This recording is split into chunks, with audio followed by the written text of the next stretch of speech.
Ladies and gentlemen, thank you for standing by. Welcome to the State of American Podcasting webinar. During the presentation, all participants will be in listen mode only. Should you wish to ask a question during the presentation, please use the chat feature located in the lower left-hand corner of your screen. If you should need to reach an operator at any time, please press *0. As a reminder, this conference is being recorded November the 18th, 2015. I would now like to turn the conference over to Mr. Pierre Bouvard. Please go ahead. Well, good afternoon or good morning. My name is Pierre Bouvard with Westwood One. We are speaking to you live from the Westwood One studios located in the historic CBS Broadcast Center in New York City, right on 57th Street, and you can almost see the Hudson River. And it's, I think, kind of fitting that we're sitting at the CBS studios where American broadcasting basically was born for TV and radio to talk about an exciting new 10-year-old audio platform called podcasting. It's been around for a decade, but it's getting a huge amount of consumer and advertiser interest. There are 89 million Americans today that say they've listened to a podcast. 27 million are listening weekly.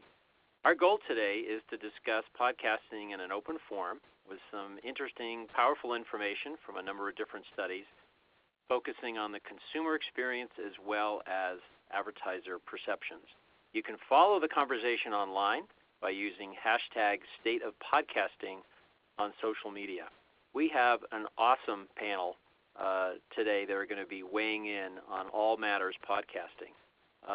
Brendan McDonald is executive producer and co-creator of WTF with Marc Maron. If there ever was a Mount Rushmore of podcasting, Marc Maron and Brendan would be right up there. They had the president on, and they are a huge smash. We're excited to have Brendan in the studio today. He's the Emmy-winning producer with 15 years of experience in radio, television, and digital media. He partnered with Marc Maron more than 11 years ago and created WTF with Marc in 2009. Together, Marc and Brendan grew WTF into one of the most downloaded podcasts in the world. Now, Stuart Last, you'll know him because he has the elegant British accent. He is the vice president of audioBoom, and he leads the U.S. operations of audioBoom, one of the world's largest spoken word audio platforms. Since launching the company in North America September of last year, Stuart has created an on-demand audio business that delivers more than 25 million listeners a month. And Jenna Weiss-Berman, who is director of audio at BuzzFeed. Very happy to have her in the studio. She is creating a whole new segment for BuzzFeed. She's created such shows such as Another Round and Women of the Hour with Lena Dunham. And before joining BuzzFeed, she worked in public radio for almost 10 years as a producer of at The Moth, StoryCorps, NPR's Hidden Brain podcast, and elsewhere. So welcome, everyone. We are very excited to have you here today. So we're going to start off with who's listening.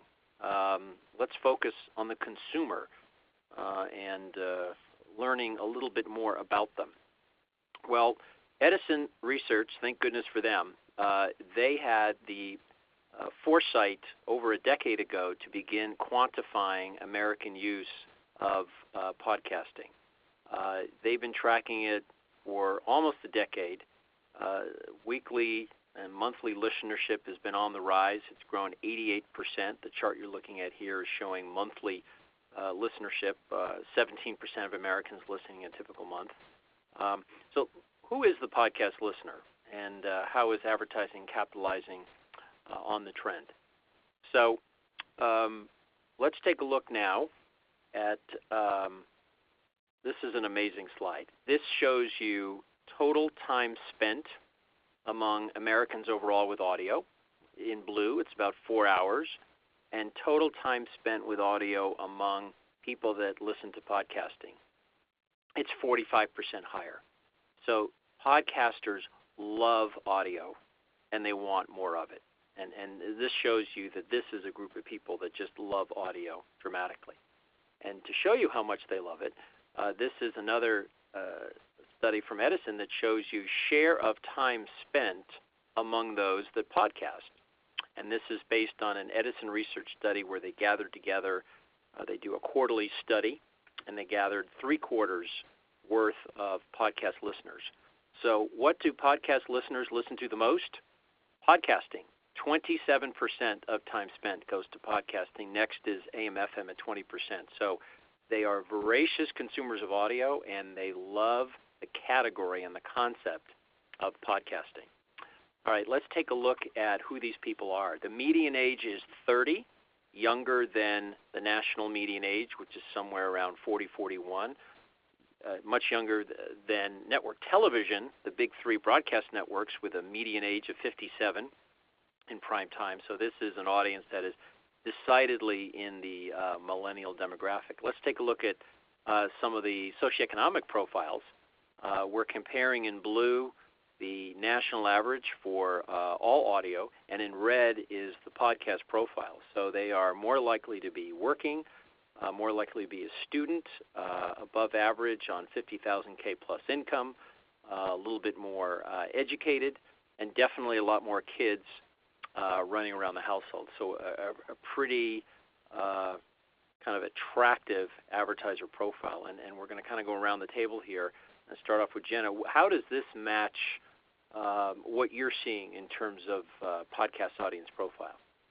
This is really interesting to look at. 30 is a great median age. I think at BuzzFeed we'd like to bring that age down even a little lower. So what I want to do is really try to bring in new audiences to podcasting. We also know that podcast audiences are pretty overwhelmingly white and male, and so the first show that we launched is called Another Round, and it's hosted by two young black women, and we've found that the people listening to our podcast now are mostly women and mostly young, and so I'm happy about that. We have it seems our average age is around 22. So I'm going to keep trying to bring in even younger, even newer, different audiences. Yeah, I agree with Jenna. It's something we want to see is the entire audience pool kind of diversify and change. And don't get me wrong, I have no complaints about the growth. I mean, the growth has been just phenomenal. I mean, we had 2.3 million average monthly downloads in 2012 to 2013. We're now up to 6.4 million average monthly downloads. So in just a few years, you see this, massive shift for us in just people accepting the medium and using it regularly. But the demographics still seem somewhat similar to what they were 2-3 years ago. I mean, like I look at our numbers and we're 75% male. And I often wonder if that's a correlation between, tech use and still a kind of stigma around podcasting as something that is high tech or kind of central to a software-based mentality. So I'd love for us to start thinning that out and making it kind of more mainstream acceptable along the lines of other media and other demographics. Well, interesting, when Edison started quantifying the profile of streaming audiences in the late 90s, early 2000s, it was also decidedly male, and that's obviously now massified and become like the national average. Stuart, what's your take on the kind of the audience profile and composition from your perspective at audioBoom? Yeah, we see it at a global level, not just the U.S. And I think the U.S. Podcast industry is much more mature. In the rest of the world, it's led by the radio industry and repurposed radio as podcast content. There is great opportunity here to bring the median age down. I mean, I think one of the biggest talking points of audio in 2015 was the launch of Beats One, but that's still a linear proposition. This is the chance for to people to connect with younger audiences in a way that audience is kind of consuming content in shorter form, in digital, on demand. So that's one key thing for me. I think the other thing we're going to see is we talk about different groups, different audience groups coming into podcasting. I think there are some very mainstream audience groups that are still not in podcasting too. So country music fans is a big example. Huge mainstream group that are not consuming podcasting right now. Once radio pushes towards podcasting a lot more, it's going to open up big audience groups like that too. Well, very good. Okay, let's now take a look at time period, and we're going to look at share of time spent by time period and day part. And as you go through morning, midday, and afternoon, it's fairly similar to the overall audio profile, but less. And then you see this huge uptick at night where share of time spent to podcasting is literally double. So the two big time spent pillars seem to be midday, 29%, and nighttime at 29%. What are your theories? We'll kind of start with Jenna and move across here. What are your theories on this time period of podcasting? This makes a lot of sense to me, and I think I don't think that podcasting versus radio is an either or.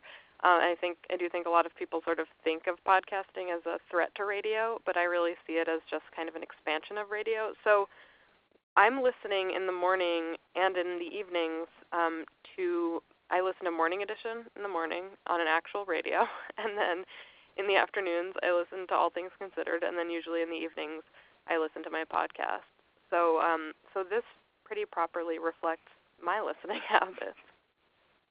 Brendan, any sense for time period for WTF when your listeners are consuming the show? Well, I wouldn't say that we know anything as specific as the research that you're putting out in front of us here. We tend to see a lot of feedback in the mornings, but I think that has a good deal to do with when the episode is posted and when people who are, what radio listeners, radio executives may be familiar as like the P1 demographic. Those are the people who are going to the show first, and they're immediately engaged with the product. But I think what I'm sensing from your research is, an overall indication of how untethered the listening experience is. From our host server, Libsyn, we learned that 70% of the people listening to our show are downloading across mobile devices, and that's up from less than 40% only 4 years ago. So as that freedom grows and the experience becomes less about where you're doing it and your ability to do it anywhere at any time, it doesn't surprise me at all to see people are more likely to do it when they're in the comfort of their home at night, maybe washing dishes, something like that. Yeah, I think that the tech part of this definitely influences the time that people consume podcasts. It's still, most people don't have a way of listening to podcasts in their car, and so AM, FM listening is still going to dominate those drive time slots. So, once the tech is more widely in place, and I know we're getting on to that shortly, that's going to drive more podcast listening in those drive time hours. The other part of this for me is that podcasting is a more engaged experience than listening to AM, FM radio. In two ways, both in how manual the process is. You don't just switch on a radio in the background. You there's a bit more to it than that. It's a bit more hands-on. You go and find the content you want to listen to, and you go from there. And you're more engaged with the actual content itself. So it's less of a lean-back experience. You're less likely to do it whilst as a background activity whilst driving. You're more likely to concentrate on that content, which is great for advertisers. So it's interesting you mentioned the car. Edison has examined in their share of ear study time spent in the car, and streaming with all of its big brands and well-known names has only twice the audience of podcasting in the car. I think that's remarkable because what it says is here's podcasting that has half the time spent of streaming. That must mean it's useful and interesting and engaging to people in the car. And I wouldn't be surprised in the next couple of years to see coming out of Edison the fact that podcasting actually passes streaming in the car. Speaking of location, we've got it up here. According to Edison, they're looking at share of minutes by location, 60% at home, 21% at work, 11% in car, 9% in some other place, presumably walking around. How do these locations of listening strike you, Jenna? What's your perspective? Yeah, so what Stuart was starting to say about cars. That's the real opportunity here, I'd say, is if someone can figure out how to make podcasts more easily accessible in the car. Right now, when I want to listen to a podcast in my car, I plug in a USB cable into my car, and then I put my iPhone into my cup holder, and it usually gets loose, and then I lose the podcast I'm listening to. So if the technology improves there, and there's some way that I can just press play on my podcast app, or do something like that, or if it's somehow built into cars, I think that you'll see that number rise pretty dramatically. And I think a lot of people are really starting to think about that, and that we'll definitely see that number rise in the next few years. As a platform for enabling podcasts, we are working on that. We're integrated with Apple CarPlay. We're integrated with Android Auto. We also work with Panasonic, who do in-dash systems for various cars across North America. And I think there's going to be a fight over the next 18 months as to what wins out. Is it the kind of inbuilt in-dash system in your car for listening to on-demand audio and podcasts, or will it be the Apple CarPlay and the Android Auto integration where you bring your phone into your car, it automatically thinks you listen to the same playlist of content that you listened to on your phone 5 minutes earlier? For me, it's the second one. It's a no-brainer. It's going to go that way. But there's still a bit more work to be done to fully blow this up as in-car listening. Brendan, any thoughts on location? Well, I think from what our research at WTF that we've done through our ad seller mid-roll, it shows something that I want to make sure it doesn't come across looking at these numbers from Edison that there is a limit or a ceiling on at this point on people listening outside of the home.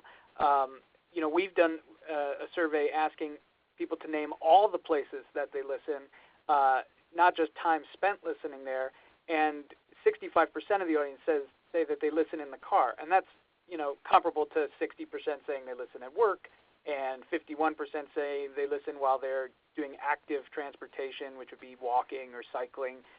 Still all dwarfed by the home, which is 85%.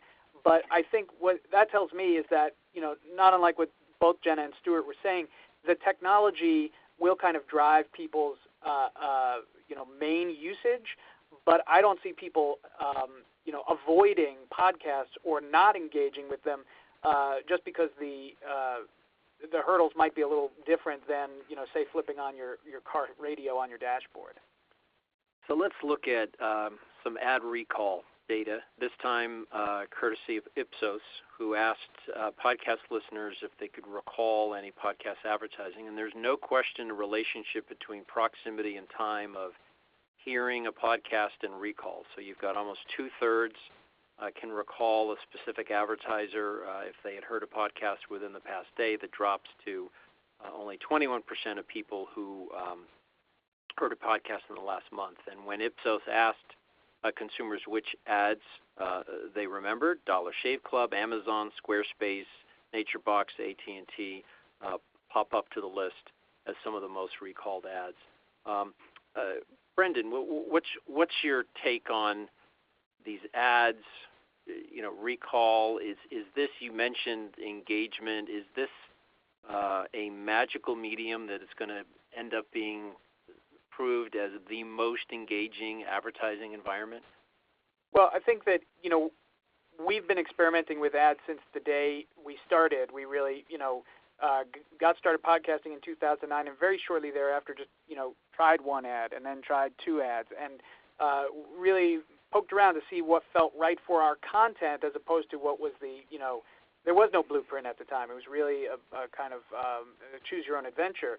And, going from then, 2009, all the way up until today, we have, in the surveys that we've commissioned, and these are substantial responses that we get to these, 35,000 responses to this, 71% of people who listen to WTF have said they've purchased a product from listening to the show.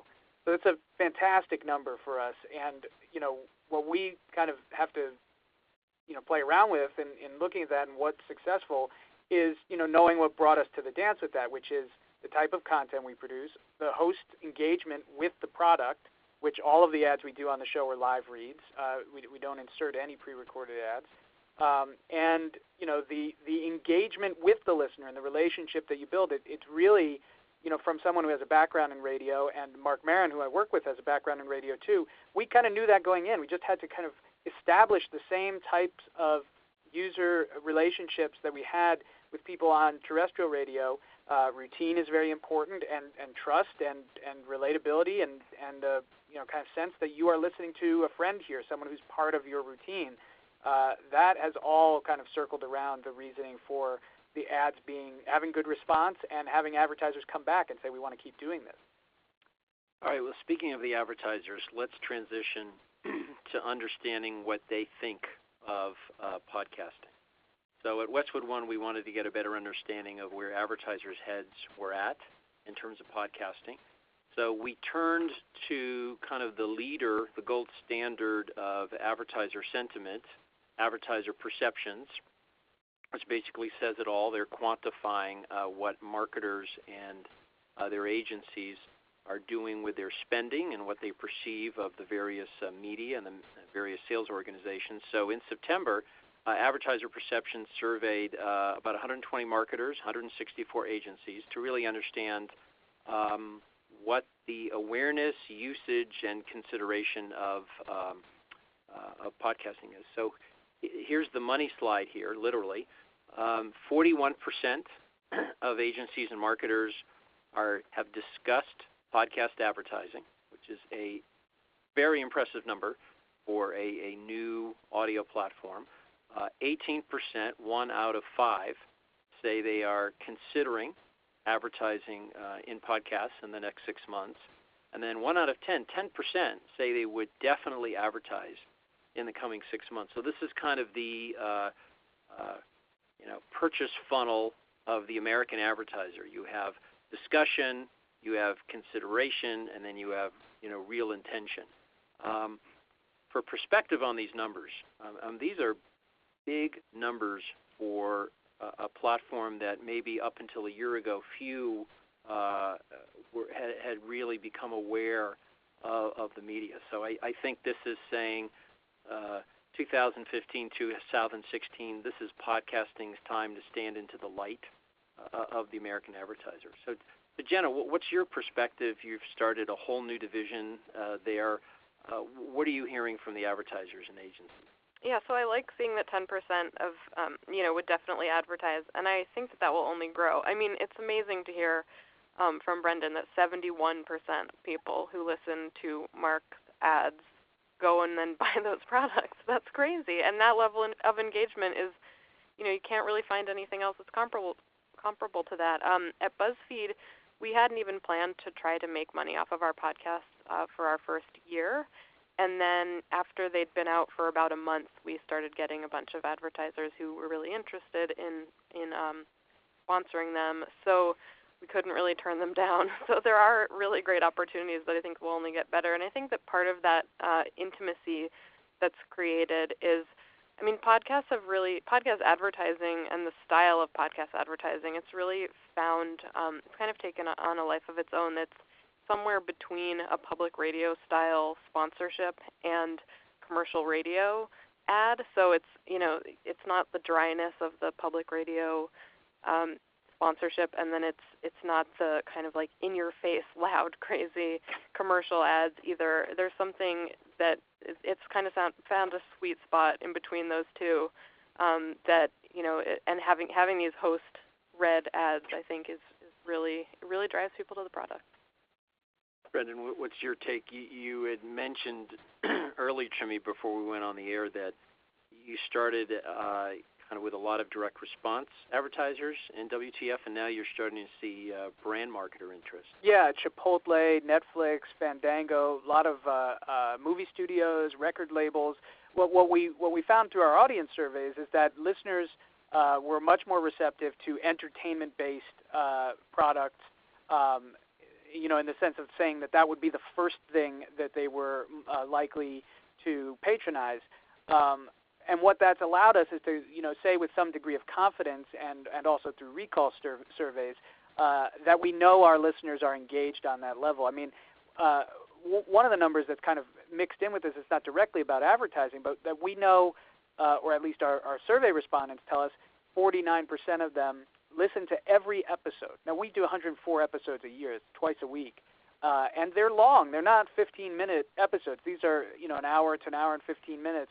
So, by our standpoint, even if some of these people are not listening, half the audience says they listen to every one, and even if they're not listening to every minute of every one, they're showing a very high level of engagement to a point where it is clear to them that when they're asked about the show and they're asked about how it is as a part of their routine, they are the super users. They're the ones that you were pointing out earlier that are lovers of audio.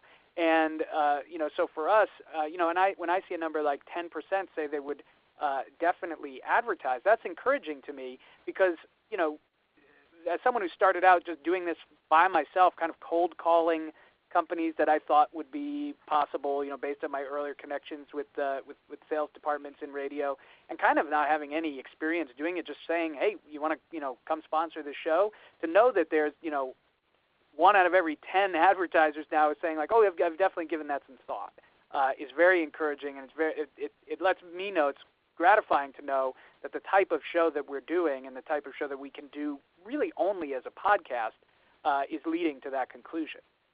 Stuart, what are you hearing from marketers and agencies?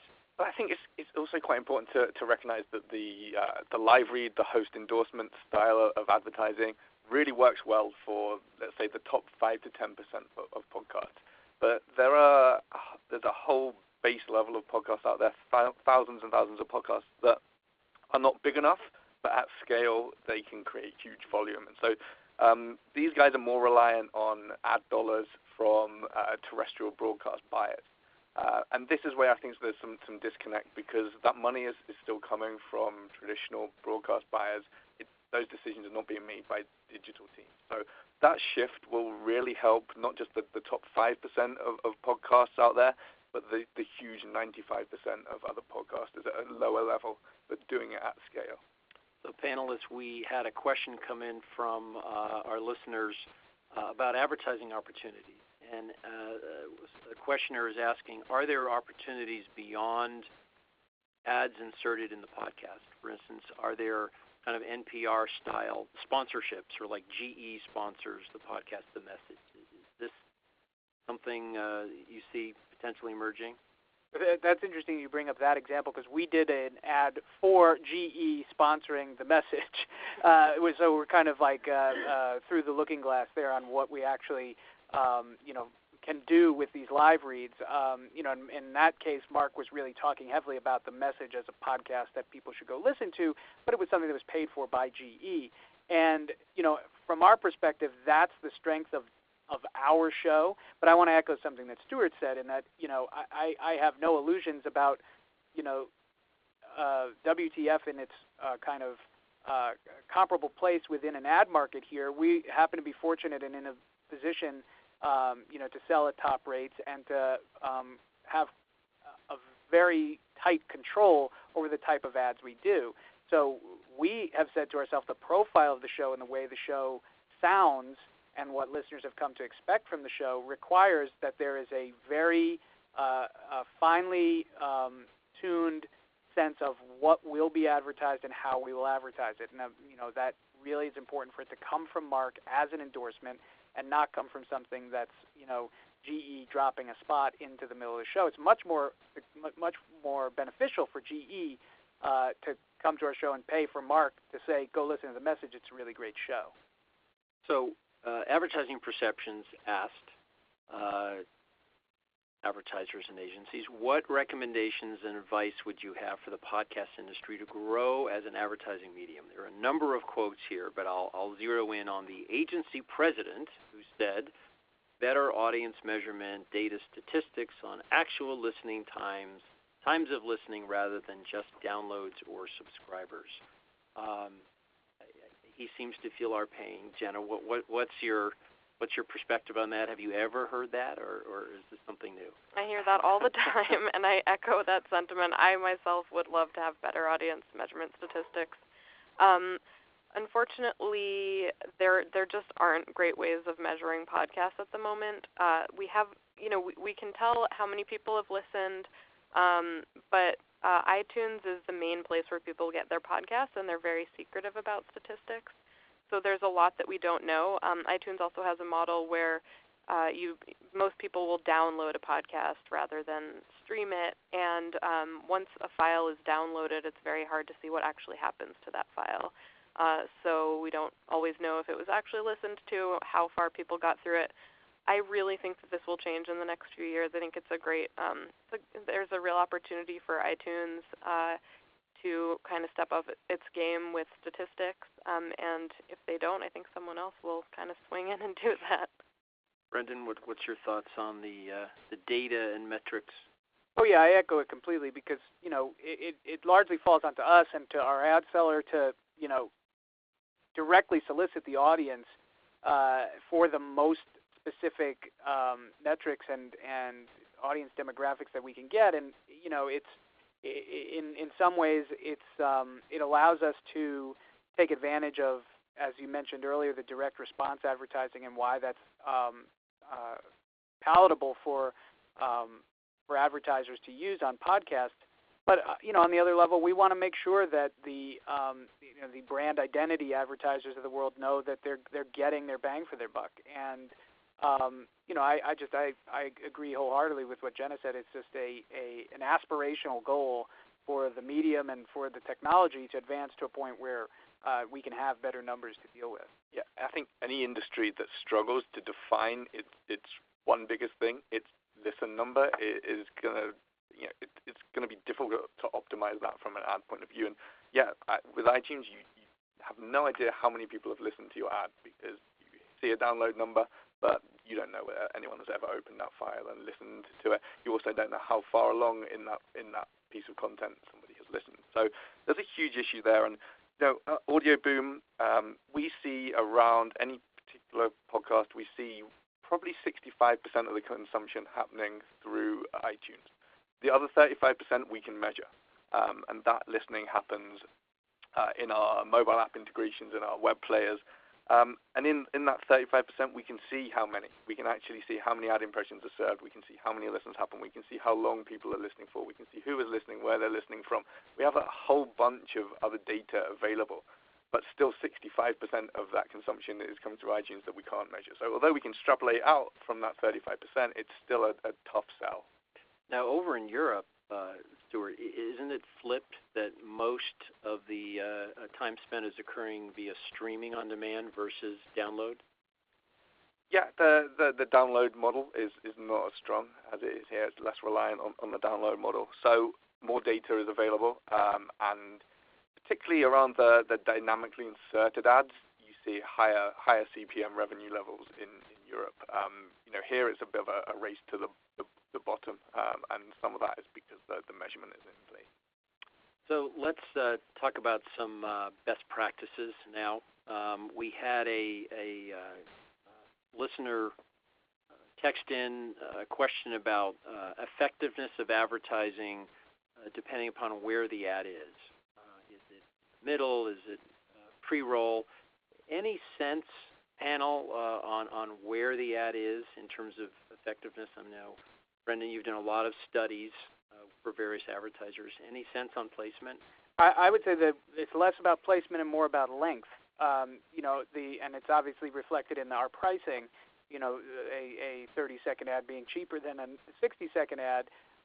The duration, often lends itself to, especially for Marc, who's doing these live reads, more creative freedom, more ability to be casual and more easily communicate the kind of desires of the advertiser and the specifics of the product without having to get everything in 30 seconds. So, from our experience, we've found that the campaigns that are better are the ones that, purchase at a mid-roll level as opposed to, a pre-roll 30-second spot that plays right before the show starts.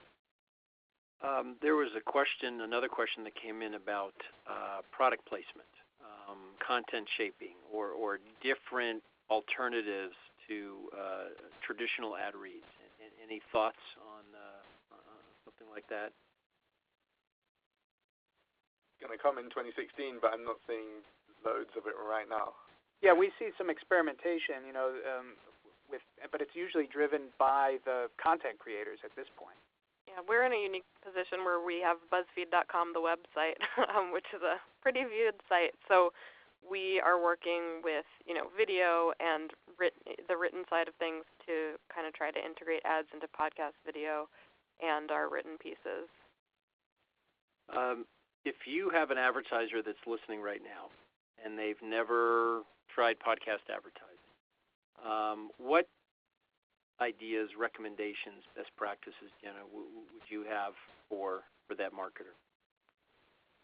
Well, I mean, there's that number that, that I'm going to go back to, that 71% number. I would say, yeah, just kind of take a chance on it. And what I would say is have something that's measurable. So we're working with a couple of advertisers now who haven't advertised on podcasts before, and they're all working with us to basically to have a link that shows how many people have actually listened to the podcast and gone straight there. So they're looking at things like squarespace.com/anotherround, and so that they can directly measure it. So I think having a way to directly measure the impact is a good way to start out. And Brendan, do you have something? Well, I think for a lot of advertisers, they shouldn't overthink this, that it's not deviating from most other media buys that they've experienced in their careers, in the sense that the more effective ones are repetitive, are a good lineup between content and product, as well as audience. And so, we've found that successful ads are not the ones that just, buy a scattershot campaign, either, one spot here in 1 month and then another 2 months later they buy another spot, to kind of concentrate their ad buy on a, set period of time that's a definable campaign so that the product becomes repeated and becomes part of the kind of habitual nature of the show. Stamps.com was one of our first advertisers, and they have told us that we were the first podcast they ever advertised on. So for podcast listeners out there, I apologize for that. But we have a great relationship with them, and we're going to keep it up for as long as we can. And one of those reasons is they've shown us charts that have on one chart was our purchasing profile with our listeners, and on another chart was and I'm not going to divulge the broadcaster because they didn't give me permission to do that, but it was a major national broadcaster with an audience of millions more than ours, and so proportionally, though, the number of WTF listeners who bought Stamps.com and then renewed it showed up on this chart as a straight line, whereas this major national broadcaster was a 45-degree angle downward, meaning the churn was much greater. And I think that that has a lot to do with the fact that Stamps.com comes into us. They make an annual buy, and we portion it out in a way that makes sense so that they're not on every single episode to a point where people are tuning them out, but they are a reliable presence. And I don't think that's reinventing the wheel. I think that's just standard advertising tactics.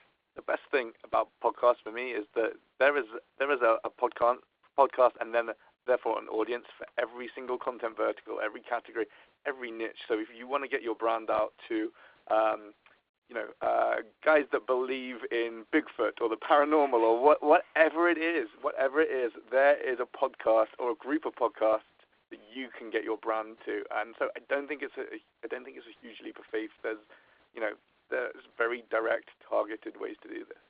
So we had a question come in from a listener asking about CPMs. And the question is, what's your kind of forecast or prediction of native host reads, CPMs, going up, going down? What's your sense looking out over the next year? I mean, I think it's hard to say because the industry hasn't even really normalized that yet. So, you have some outlets out there that are really doing cut rate, $10 CPMs because it's just a volume issue, and they need to fill up a lot of slots at a low price. What I think needs to happen before we can make a definitive claim over whether or not we can see CPMs go up or down is to really have an industry standard of what they are. I notice us getting closer to that, especially now even compared to 2 years ago. But that's the first step. The first step is to have a kind of fully agreed upon area in which the advertisers can come to the table saying, I know that what this is going to cost me is wholly based upon the audience of this show, not necessarily the outlet to which I'm going to for the purchase. Yeah, I think the industry isn't mature enough to kind of settle on anything yet. We're seeing a lot of ad sales companies that are relatively new to the industry coming in and doing rev shares with content partners at unsustainable rates, and they're coming in to do that to pull that content partner into a 2-3 year deal. Where the first year they are pretty much throwing all the money to the content partner and not taking a cut of that money, and so that doesn't give you a proper CPM value, and just needs to play out a little bit longer for us to get that. Jenna, any take on CPMs? What you're seeing from your perspective? Yeah, I think that obviously the CPM rates are important, but advertisers and these podcast companies are kind of finding new and interesting ways to bring in ad sales that aren't totally reliant on CPMs. So I think you'll see more and more of that. There's a company, Gimlet, that's a very successful podcast company, and sometimes they'll just kind of ask for a big chunk of money to sponsor a full season without fully knowing what the CPM rates will be. So I think you'll sort of see more and more of that, a combination of CPM rates and then just kind of big sponsorship buys that aren't totally based on the numbers that they know. Yeah, and I think as a former ratings geek who used to work at Arbitron and Nielsen, I mean, the formula for CPM is audience into money. The audience is growing. And so, more people coming in, rates could go up, but the audience could go up quicker, which would make CPMs kind of go down a little bit. So I think it's definitely fluid in terms of the marketplace. Any other best practices for advertisers, Stuart, Brennan, if you think about a new client coming in, you mentioned don't be on every week. Like, what other rules of thumb would you? I mean, look, if somebody's going to come to us with a dollar figure that puts them on the show every week, I'm not going to complain. But I just find with effectiveness, we just like we consider the ads content. I mean, and as a producer, it's easier for me to adjust in that level than if I were someone working in ad trafficking for a radio station. I think of the ads as content, and just like the booking of guests, I wouldn't want to book the same guests every show. So and part of the allure of the show and the appeal of it is people feel they get to know all sorts of different people from episode to episode. With Marc having a very in-depth 1-hour conversation with his guests. So similarly, we want people to be able to listen to the show and not feel like they've heard the same spiel every week, twice a week. So, that really is the governing force behind saying, it works better for us strategically if the ads are spaced out. And how many ads, just for those that are not aware, how many ads do you typically run? We run 5 spots per episode. We sell 5 spots per episode, 2 up front, 2 mid-roll, and 1 post-roll. Jenna, what's your typical array? Right now we're usually doing 1 pre-roll, 1 mid-roll, and sometimes 1 post-roll. And then a half-hour or hour show? Our shows are about 40 minutes, so we don't want to, WTF is quite a bit longer, but I've worked at shows where they really load them up with ads in a 20-minute show, and it just doesn't sound great. So what are you seeing across your platform? Yeah, I think once every 20 minutes just feels like a comfortable number. You don't want to get to that point where you are kind of mimicking AM, FM radio with 12 minutes an hour ad loads. It just feels like this is a medium that it should be like loose from those kind of constraints. So, that feels good to me. So you're listening to the Westwood One State of American Podcasting. The hashtag is hashtag State of Podcasting. We had a question come in, which is, this is a classic tale as old as time media buyer question. It's a great question. Is it more effective to advertise on a couple of popular shows or many less popular shows? And I've seen this argument play out in network television, where you have the big broadcasters like CBS who are sitting here in their offices, and they would argue, big popular shows are worth the premium. They're more engaging as opposed to buying a lot of low-rated cable. Any perspectives around the table? I think that the analogy there for the popular shows holds true across platforms. That yes, you're going to get your dollar value, for the premium that you're paying for that audience. I think where it's not as binary as the choice that it's set up here, of should you buy a couple of popular shows or many less popular shows, precisely because of what Stuart was talking about before, the specificity of podcasting and the it really is narrow casting. We're talking about shows with audiences that might not amount to gigantic numbers.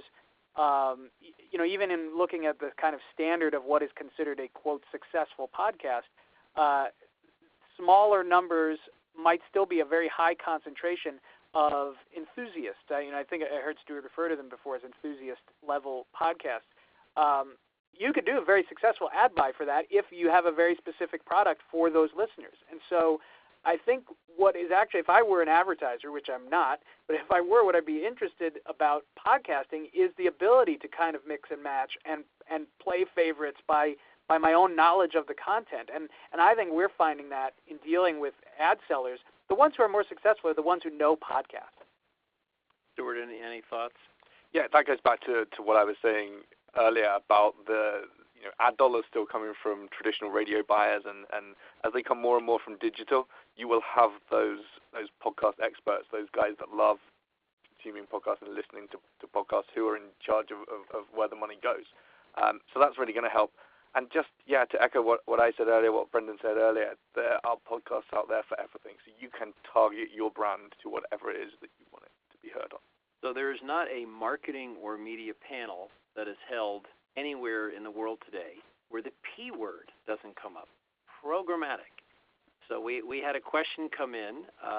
What's the panel's perspectives on programmatic audio advertising where you would have ads inserted dynamically? Could that work? We've talked a lot about live reads and carefully matching content to advertiser. What's your take on dynamic ad insertion programmatic for podcasting? It's something we do very well at audioBoom.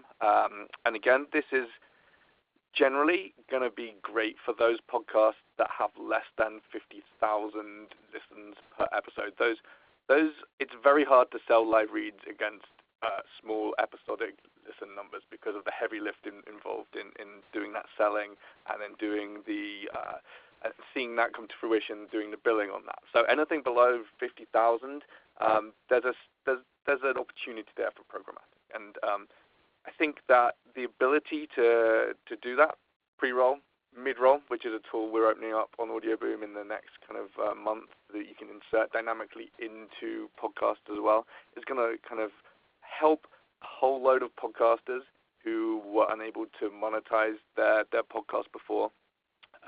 Not necessarily make some money out of this, but at least kind of pay the cost of production and to build from there and drive themselves up towards those higher numbers where they can start opening themselves up to those live read and host read endorsements.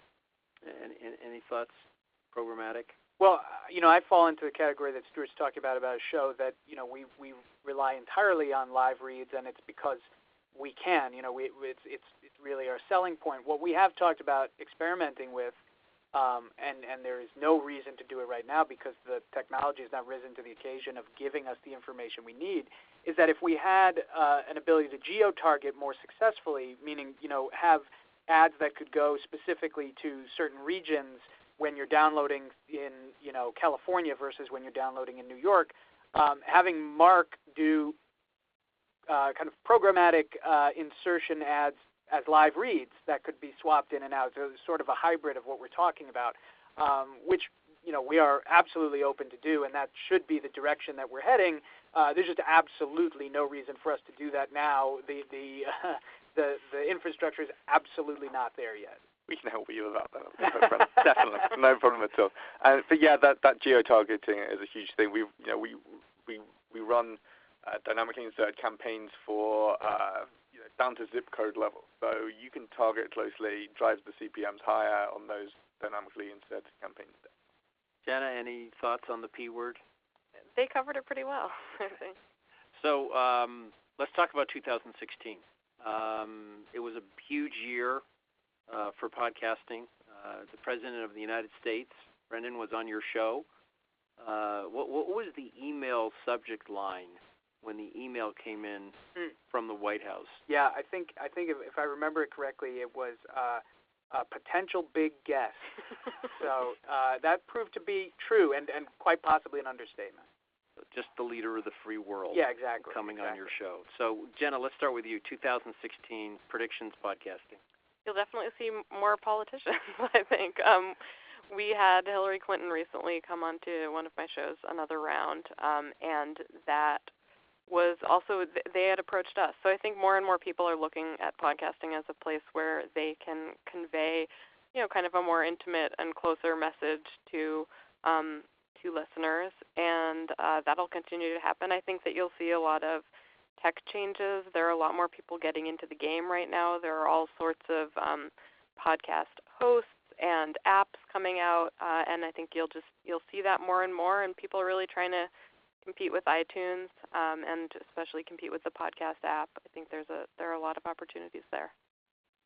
2016, Brendan? I think I have like two categories of what I look at in 2016. One is like empirical and one is aspirational. I mean, what I can tell you is happening is the growth will continue.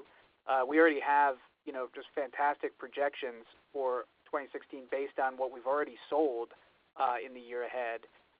And we only see our numbers going up, almost a complete doubling of our audience since the beginning of the year. So, the trend lines all point in a very good direction, and that's, so I think just from that level, we're looking at a very good 2016. Aspirationally, I hope to have somewhat of a taming of the podcast wilderness, which kind of like always seems to be happening. It's not. I don't think there's anything that will snap it into place. But if 2015, based on coming out of like the emergence of Serial the year before, and a very high concentration of podcast tech being more accepted by the mainstream, I think 2016 might be a year where the kind of nomenclature around it becomes the way Netflix is for TV now. People have a general driving sense of how they can watch what they want to watch without a lot of fumbling around. There's still some gray area and some spots that need education, but I'm hoping that's where we can get in 2016, where there's a more normalized version of what podcasting is for the consumer. Three things for me. New podcasts with talent at the helm. So what Jenna's been doing with Lena Dunham at BuzzFeed is a great example of that. We're going to see loads more of that throughout 2016. Big brands getting involved. So instead of Dollar Shave Club, you might see Gillette. That's what we're all hoping. I think that's going to definitely happen. And three is more and more of the radio industry getting involved. So they've got the marketing platform to sell out those podcasts. They've got the talent there to present those podcasts. Just takes a bit of a change in how radio producers are thinking about content to create some really strong brands. So yeah, talent, big brands, and radio. Well, very good, Stuart. We're definitely taking your advice at Westwood One. We're plunging in. Lots of cool stuff coming on our platform. A broadcast like this does not happen overnight. This was the inspiration of Westwood One SVP of Marketing, Susie Schultz. She and her team did a spectacular job organizing this, putting the guests together. Robert Peterson did an unbelievable job. Deidre McFarland was our content marketing consultant. We much appreciate Dennis here at the Westwood One Studios here at CBS for putting this on today. And we really want to thank our unbelievable panel. You guys are rock stars. Brendan McDonald, the executive producer and co-creator of WTF with Marc Maron, Stuart Last, Vice President at audioBoom, Jenna Weiss-Berman, Director of Audio at BuzzFeed. It wouldn't be a show about podcasting if there was a podcast about the show. So this will be recorded. It'll be available. We're going to insert it in the blog that's coming out in a couple days. So it'll be on demand. We have to, after all, eat our own cake. So we're going to say thank you and good afternoon from the Westwood One Studios at the historic CBS Broadcast Center in New York City. This has been Westwood's One, State of American Podcasting. Thank you.